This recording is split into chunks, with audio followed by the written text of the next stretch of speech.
In the case of the Jomo Kenyatta International Airport, JKIA, this is a 236 billion 30-year deal, allegedly to upgrade the airport, which we have challenged in court. Half of the people hearing on October 17. 2 days ago,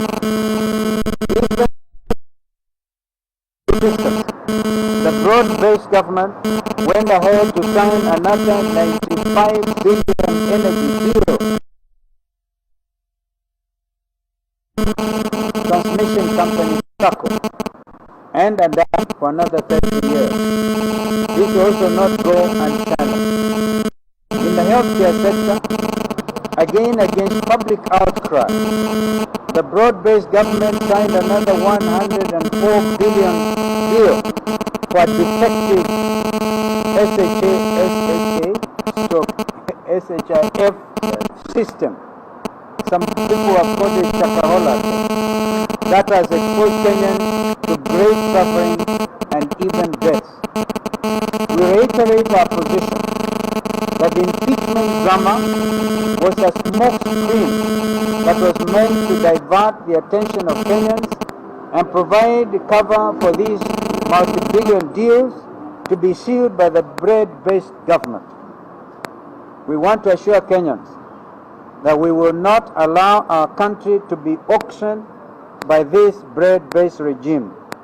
We shall fight in Parliament, we shall fight them in court, we shall fight them on the streets, but we will never surrender our country to these latter-day merchants of Venice. Our judiciary is also under attack.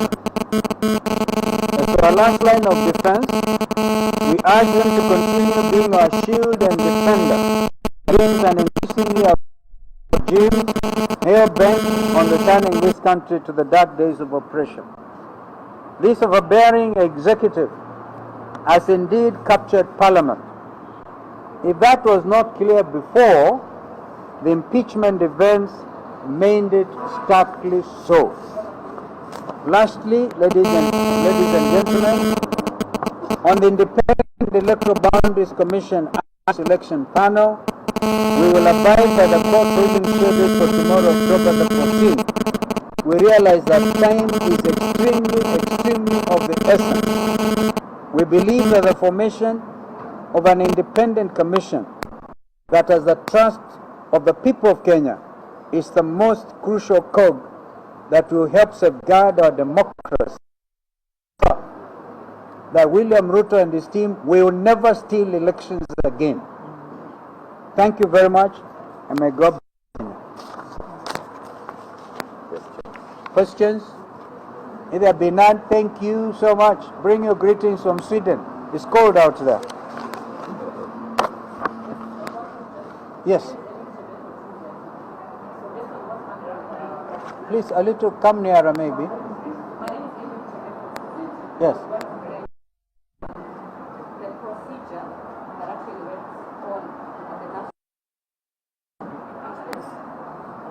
I just want to congratulate, I think, the 44, because our position as, and I think it's important for Kenyans to know that when Jubilee won their case in the Court of Appeal, Jubilee put together with Wiper, DAP, KANU, and others are actually slightly more than ODM.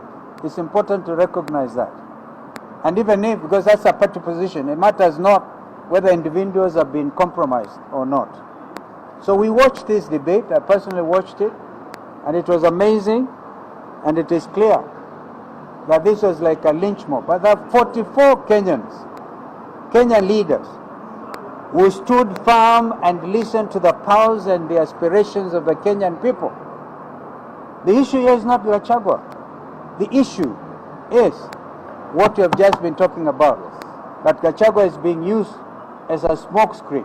But Gachagua, as a Kenyan, has got his rights under the law, and I can tell you quite frankly, I was very impressed by his own presentation in his own defense.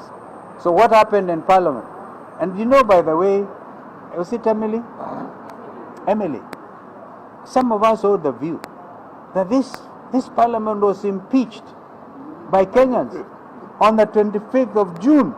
So they lack the moral authority to adjudicate on such heavy matters of national importance.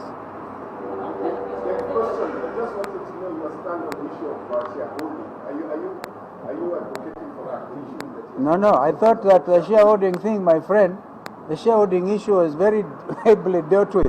I thought Gachagua produced documents, on what my friends who are originally with us, my friend Madividi and Weta, what they actually got, their share. I think that, according to Gachagua, that if I listened to him, of course I wouldn't subscribe. This country can never be a company. It is not. We may have started as British East Africa Company, but we are not. We are a republic. Yes, we are on record. We are there. That's the Adani matter. On the airport deal, yes, I think it's coming up this Thursday. Yes. You issued a very clear direction on what position the Labour Party has taken regarding the impeachment. Yes. Some of your members defied. Including Farah Maalim. Yes. Yes. So is there action that will be taken? By the way, the Farah Maalim thing must be made very clear because of some very funny attempt, I don't know whether by the office of the Registrar of Political Parties, to give the impression that the party has had elections, all right, and we have re-elected Farah Maalim as a deputy leader. That was terrible concoction. Farah Maalim is undergoing disciplinary proceedings by Wiper Democratic Movement. So the ones who went against the party position, because it's not, I'm just a party leader, but the matter will have to be brought before the party disciplinary machinery. My name is Mike from TV. Yeah.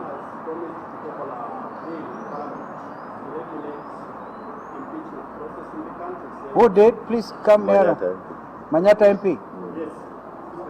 Manyata MP. Yeah.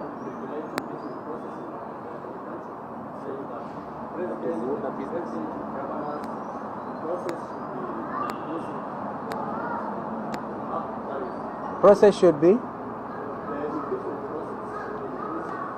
public driven, citizen driven. If it was citizen driven, Gachagua will not have faced. By the way, have you not noticed? I was out of the country, but I followed very closely that the so-called public participation turned out to be a referendum question on William Ruto himself. Was that ever recorded? So I think that this impeached parliament should have also taken into account what Kenyans say on the public participation forum, including making it worse by saying, move it now to the constituency. So it's even worse. And is it the case that if leaders want to look at tomorrow and the future of our democracy and democratic conduct as a people, they better listen. They better listen, because I really pity members who can't even go and address their own constituents because they went completely opposite the expectations of their people. And people will deal with them. 2 years down the line is not very far. Sorry?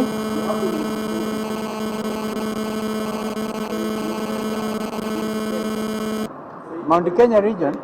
Yeah. If Gachagua is impeached, are you welcoming?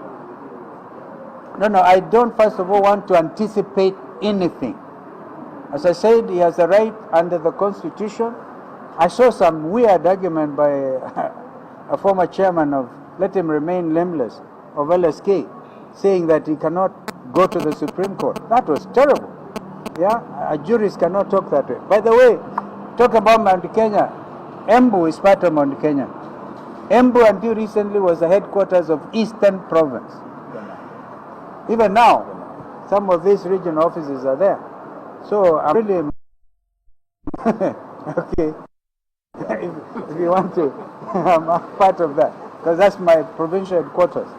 So I don't. The rest of your question, I prefer not to deal with. Thank you. Nawashukuruni sana. Twendeni kanisa sasa.